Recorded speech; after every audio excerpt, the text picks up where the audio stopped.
This year for anime has already been pretty big. We've had a lot of good anime come out. I'm mainly thinking about Solo Leveling, but there's been One Piece, there's been Demon Slayer, there's been My Hero. And so it feels like this year for anime has been pretty good. Maybe even one of the best years out of the last like 5 years. And now that the year is almost over, the real stuff is coming out. More good anime is set to release in October, which is just a month away, and I wanted to go over some of these anime to look forward to or look out for. One of the biggest things that I'm already most excited for coming out is Blue Lock Season 2. I have my hopes up for this anime. Season 1 did not disappoint me. I know that it only continues to get better, so there's gonna be a lot of good content in Season 2. And I just know that the Blue Lock TikTok is gonna go crazy again because they're just fiending for content. We also have ReZero Season 3 coming out. I have watched Season 2. Season 2 was pretty good. ReZero is a great anime. If you haven't already checked it out, I definitely recommend it because it's not your regular isekai. It's a really different isekai. It definitely might be one of the top isekai of all time. It probably is actually. Another anime we have coming out is Dandadan.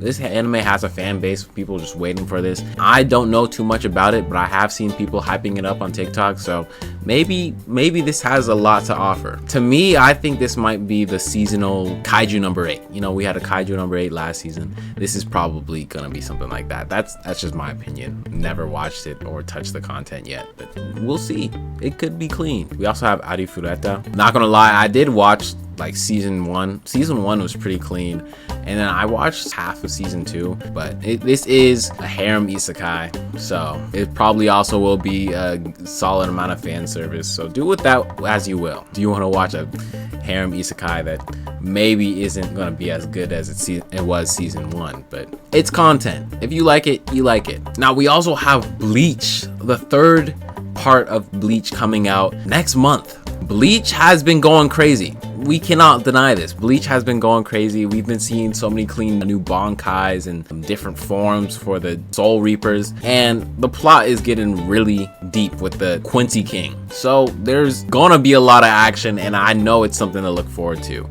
It's gonna be probably one of the most hyped things of next month, and just imagine looking forward to watching Bleach week by week next month. That's gonna be next month. We also have Is It Wrong to Pick Up Girls in a Dungeon Season 5. Now, say what you will about this anime. This anime is pretty clean. I've watched it. I'm actually like excited for it because I think I'm caught up to season 4. Now, this is like low-key nothing like the title. I will be so serious. The title maybe really only applies to the first episode. After that, it's low-key nothing like the title. I feel like they should have made the title something else, but it's done this well so far. Honestly, there were some clean fights in other parts of the season, so I would not be surprised if there was some really clean animation or a really cool fight in this season.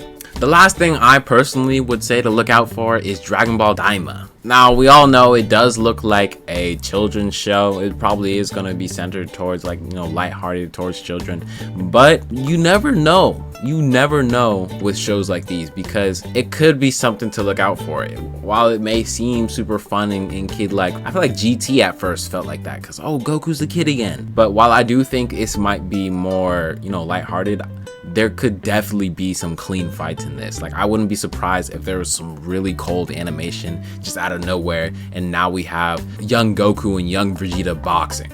Like, I would love to see that.